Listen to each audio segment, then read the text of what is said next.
And Kodali Nani సీరియస్గా ఉందని అయితే చాలామంది సోషల్ మీడియా కావచ్చు లేకుంటే మిగతా అన్ని చోట్ల అయితే కొంచెం వినిపిస్తూ ఉంది. వాస్తవం అనేది అందరూ ఎవరు క్లారిటీ ఇవ్వలేకపోతున్నారు. కానీ మనకు తెలిసిందే టీడీపీ ఎల్లో మీడియా అంటారు కదా, ఆ ఛానల్ అయితే ఇంకా సీరియస్గా ఉంది. రేపో మాపో అన్నట్టుగా అయితే ప్రచారం చేస్తూ ఉన్నారు. మరి అంత అవసరం లేదండి. ఎందుకంటే అనారోగ్యంగా ఉన్న వ్యక్తి పైన ఇంత విషయం చిమ్మాల్సిన అవసరం అయితే లేదు. అతను ఆరోగ్యంగా బయటకు వచ్చిన తర్వాత మాట్లాడండి, కానీ ప్రస్తుతానికి అలా మాట్లాడడం కరెక్ట్ కాదు.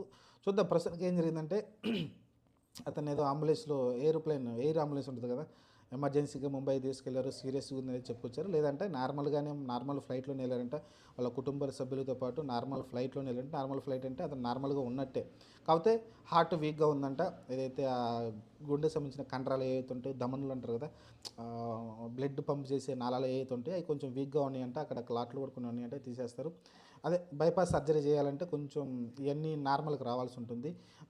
హార్ట్ కూడా స్ట్రాంగ్గా ఉండాల్సి ఉంటుంది కాబట్టి దానికి సంబంధించిన కొన్ని మందులు అయితే వాడుతున్నారంట.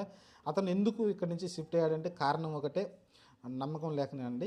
యాక్చువల్గా తన సన్నిహితులు అందరూ కూడా హైదరాబాద్ వద్దండి, ఇక్కడ కూడా ఇన్ఫ్లుయెన్స్ ఉంది రేవంత్ రెడ్డి కాబట్టి, ఆల్రెడీ టీడీపీకి సంబంధించిన వ్యక్తి కాబట్టి ఇంతకుముందు ఇక్కడ వద్దు, మనం ముంబైకి వెళ్ళి మనకు తెలిసిన హాస్పిటల్లోని మనం బైపాస్